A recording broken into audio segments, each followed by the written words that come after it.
topic will be about problem-solving strategies. So, by the way, I have already printed your test paper. Says back to back, ha? Back to back. Don't forget, basic front page na yung answeran. So, this is back to back. Of course, the coverage will be starting from the beginning. So, included herein will be my universal conditional statements and everything. But there will be true or false. Okay, so you can guess.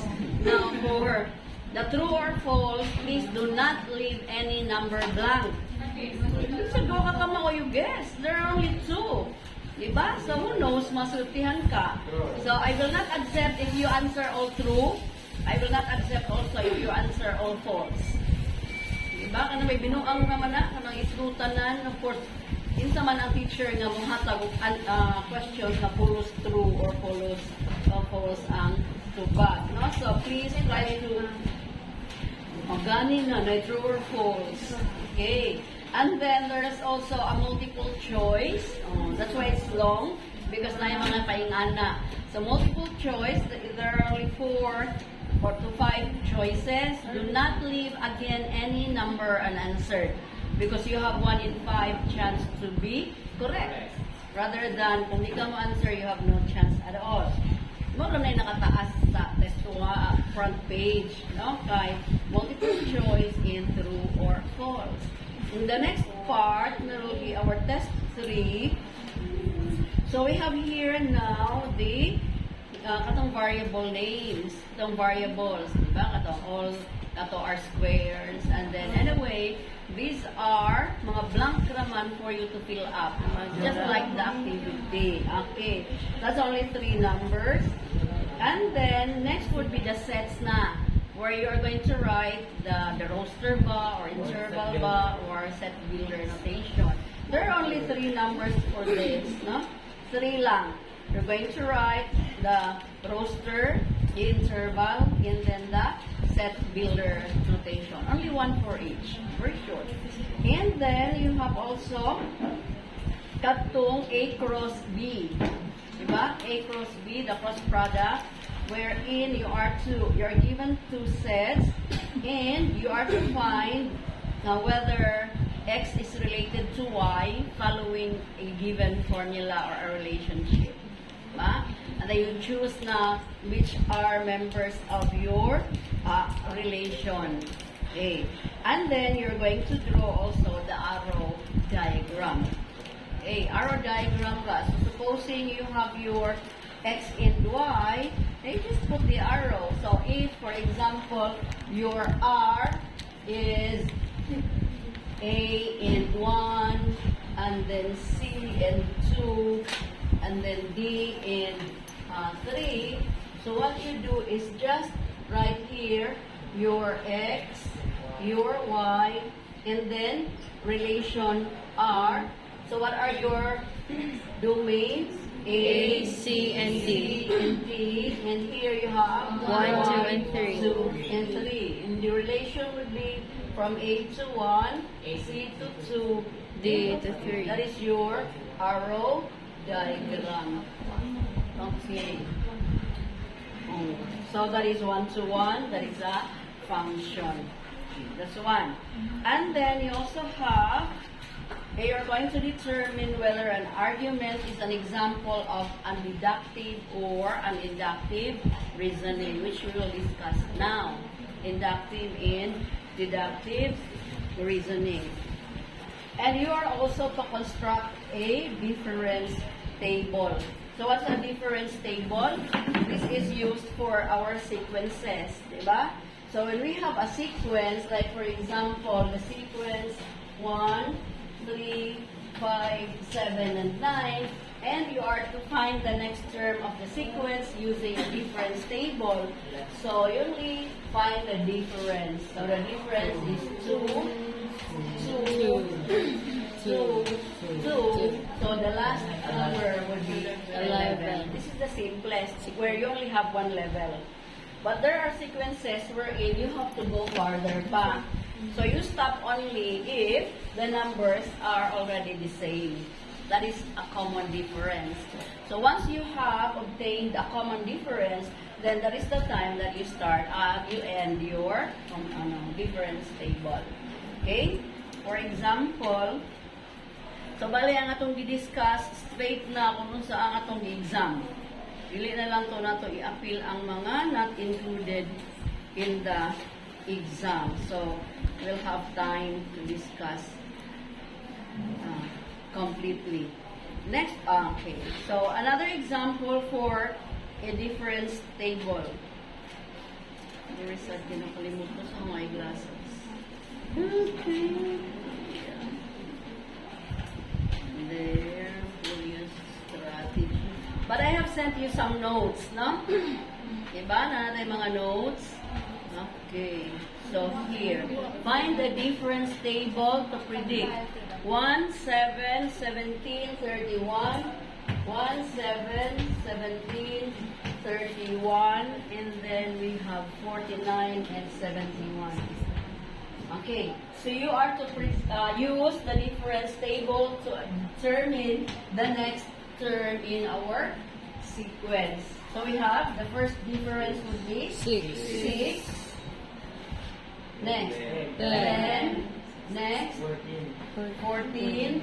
Then 18. Okay, so you see here the numbers are still different. Then we proceed to second level. We have 4. This is 4. And this is 4. Okay, so stop na. So from here we have 4, 4, and 4. 3. Same na. So for 18 plus 4 would be 49. 20. So you add this, 22. So that will be your number here, 22. No? And then 49 plus 22 is 71. So that is how you get the next term using a difference table. Okay, you do this. Kamusta? Number would be 0.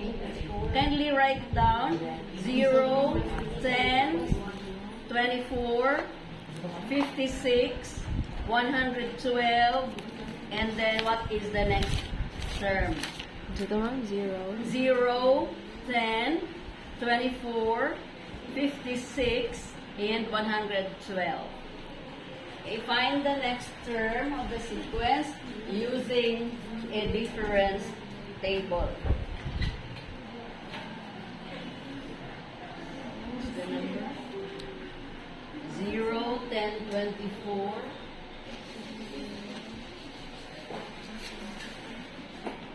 0, 10, 24. What's next? 24, 56, and 112. Okay, use the difference table to find the next term in the sequence.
Make sure that you know how to do it. Kayo sa sigsalig sa imong kaupan. Right?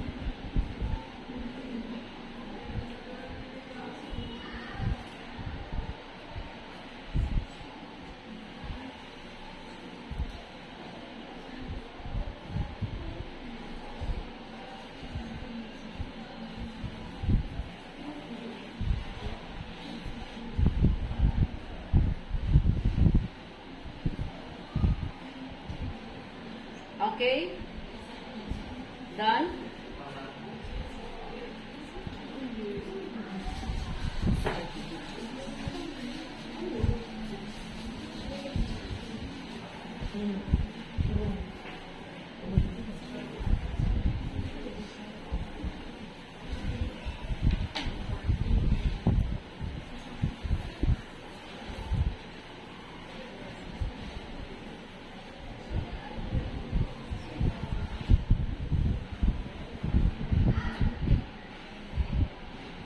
Negative?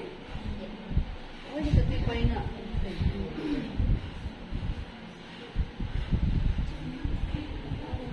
8 ang aho. 8 po. Di ba liugon si last, ma'am? Unsa? You add. Continue adding. The next number here, obviously, would be higher. Ayan naman. Di i-add. So, kung ano, You 120. continue adding Huh? until you get to the next number. Asa ni idapit i-add ang last? Asa ni idapit i-add ang last, ma'am? Ang last na to sa pinaka. Like say here, let's start this. Okay? 10. Okay, we have a 10. This is 14. 14. We have 32. 32. And then 56. 56. 6. Next we 4. have 4. 18. 24. 24. 4. Next we have 14. 14. 6. And 6. 6. No, may 6. Oh, 16. 6. 6 mo. Oh, 6 man, ma'am. Okay. So here, 56 naman as well. 4. 24, ma'am. So it's 6. Mm. Now come. Ja, 8 ang last, ma'am. 8. 8. Oh, that's negative na gani. Mo lagi. Ay, na nag-negative 8. Why? Okay, let's try this. Hapon na itong isa. Okay, let's take 190. Okay, so 190 minus 112. 8. 78. 78. 56 minus 78 minus 56. 22. Work something is na ayaw na mao. Yes, because here you have only a 2. From 14, nahimong 6, nahimong 2. 4. Let's consider something else na. Yun na lang sulbo na. na. Let's get So, another. false na, ma'am. Let's get another one. False na, ma'am. Nahimo na na diyang false. Oh, basta namin na true or false. Right. If that belongs to true and false, dili man na true or false, I'm going to get another number. So, di man number dire? Napoy isa. Let's try to see this. 9, the 4, yeah, Padong 3, ubos lagi, ma'am. 12, 37, and then 84. Finally, ko no. Ano naman ang puno ginano? 5, 1, 9, 25, 54, 37, 47, 47. Oo, i-arrange pa man na usa siguro ikuan. Murag i-arrange pa man siguro na, ma'am. Kana 3. Jay i-arrange pa man siguro na, ma'am. Okay, sige, change that. 3, 4, 9, 12. Ingon din ang sequence. Pwede ba dyan na may mga sequence of the arrange? So we have 1, kana 5, kana 3, Ibog siya. 3, yakani. Wala dili mao yung difference table. 4. Magi mo taglain. Wala pasabot sa ilang sequence. I'll make another one. Yeah.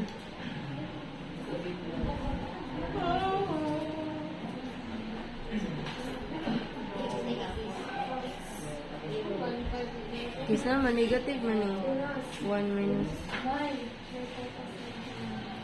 50. 1. 5.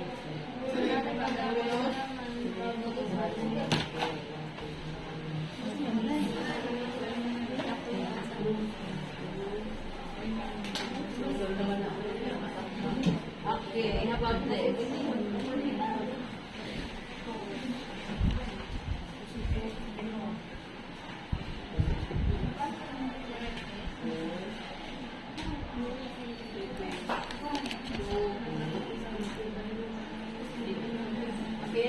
yan.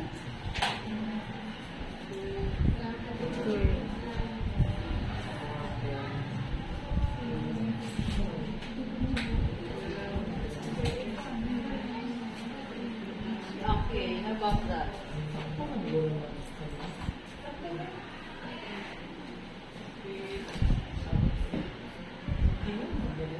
I'll look at this ha, not during this time lang. Tayo para mag-ulit ta.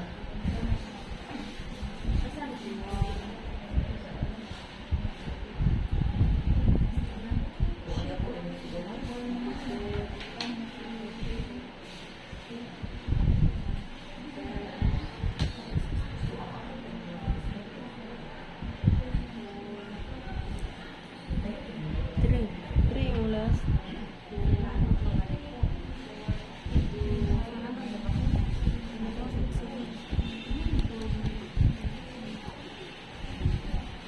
Three yung last day. Okay, anyway, in some of these problems can be found in the multiple choice. You're given a sequence and you try to choose the number which comes next.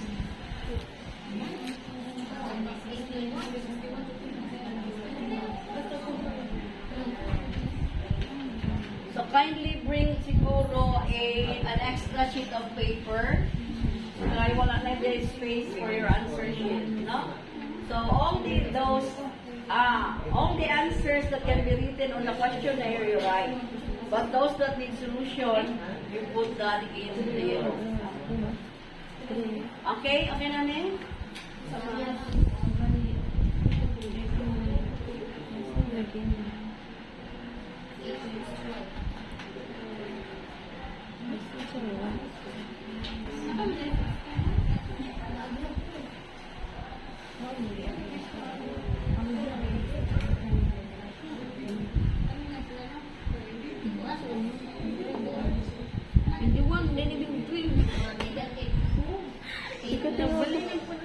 Negative code, ah? Ay, may negative na pili gihapon. Okay, let's try this. 7 minus 9? 2, ma'am. 2. 12. 21 minus 9? 12. Ay, pataka lagi. This is supposedly 16. 16. 16 eh? Pataka lagi. Oh, may glass lagi na. This is 16. And then plus 28. 45. Let's see. 16 minus 9. 7. 7. 28 minus 16. Supposedly this is plus 12. This is 28. 12. And then 28 minus 45 minus 28. 17. Okay. And then 7 minus 2. 5. 12 minus 7. 5. 17 Nara. minus 12. Five. 5. Correct na rin. Okay na. So next would be, what's the number? So you're going to add 17 plus 17 5. plus 5. So dapat 22. No? 22. 22 plus 45. 67. So you get that? 67. Ah. So the next number is 67. You just add all these things. 5 plus 17 plus 45 equals 67. If you will continue, you will still get a 5. Kanila? So, 5 plus 17 plus 45, that will be equal to 67. So the answer would be 67. Add ang 17 plus 5. That is your solution. That the answer 22. is 67. Again, even if the answer is Oh, i-add a ra sa multiple 45, choice maging question, 13. you have The to answer show is your 67. solution. And then, next to that would be, now take note and take this well. There might be some negative numbers. No? So if it's negative minus positive, kada inyo na ng problema. I'm not going to tell you that. Okay? But for sure, in the exam, some of the numbers are negative. Negative. So you try to review how to subtract Integers. numbers with signs. Or signs and teachers. Eh, tangan na ito gawin kalisod kaya hindi sa'yo na na. It's very, very easy.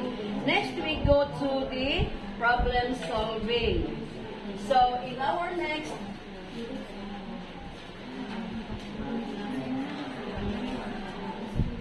in the problem solving, we have different strategies, no?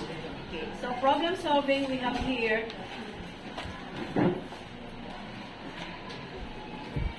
problem solving in mathematics. So here in problem solving, we have what we call inductive reasoning.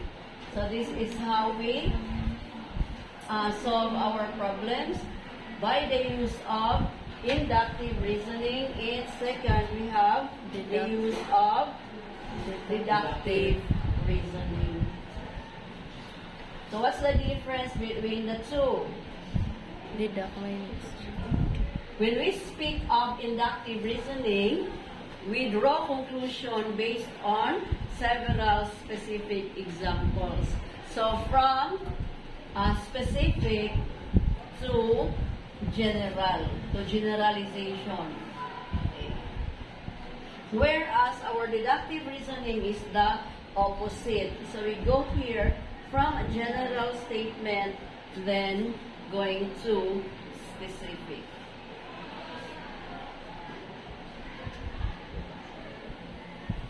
Okay. So we observe, we make observations, just like when we make experiments, we do it by trial and error. And then once we have established a pattern, we stop. Diba?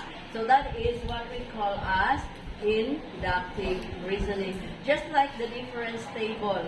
So we try to guess the next term in a sequence by looking at the different numbers which precedes. Diba? Kaya kung wala to, for example, kani, how would you be able to know if this 67 kung wala ni nga data?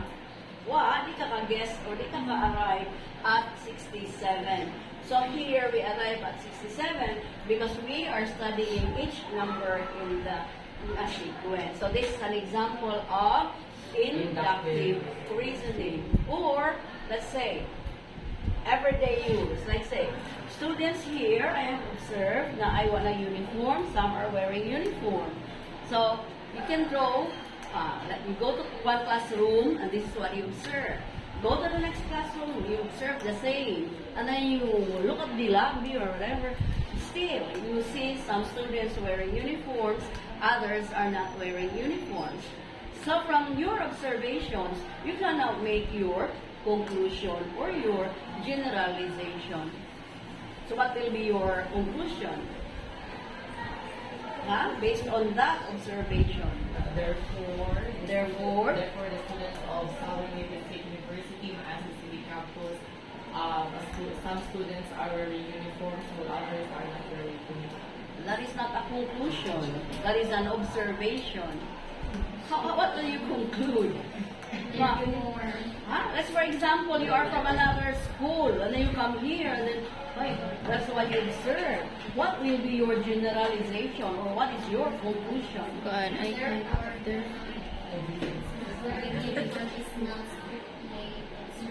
Oh, that would be a good conclusion, no? So the wearing of uniform is not strictly observed in SLSU MCC.